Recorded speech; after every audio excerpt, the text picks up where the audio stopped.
Hey, hi, Michael Moulton coming to you from Epiclinic YouTube channel. Welcome.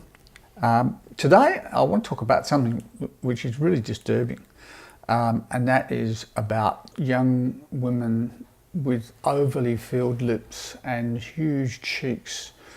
The marketing ploys that some of these larger organisations don't have a doctor on site perform their, for want of a better term, examination by Skype consult with the doctor in another state. These things are extremely concerning because we don't know what the long-term consequences of overfilled lips and overfilled cheeks are. So the potential complications of having these procedures where so much dermal filler is pumped into the face of young women, not only does it give a distorted image which is unnatural, it actually carries a potential risk of serious injury because there's a risk of compressing or puncturing vital blood vessels that can cut off the blood supply to the lip itself. And there are cases where the lip has been completely destroyed by the fact that the blood supply has been cut off by these dermal fillers.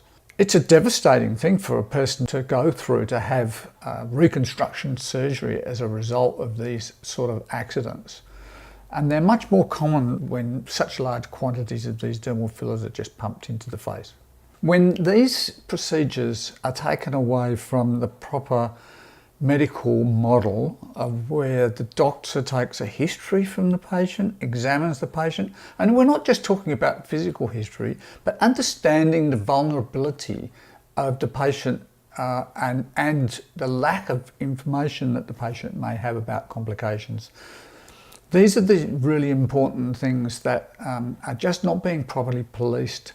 They're not properly regulated anywhere in Australia at the moment.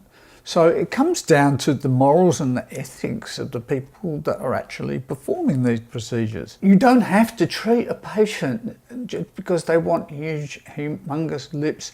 You've got to talk to the patient and suggest that this is probably not a good idea from not only from the aesthetic point of view, that they may be acting under peer pressure, in fact, but the risks and complications of these procedures, they must be related to the patient. They must understand that those things can really be devastating.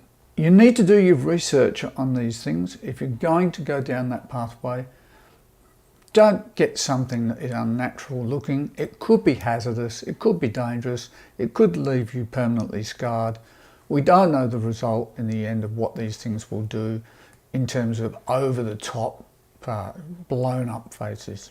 I'm sure that you're going to have some questions and comments about these things, so feel free to leave a comment, leave a question. Really happy to answer any of those things. And don't forget to subscribe to the channel, and we'll see you next time.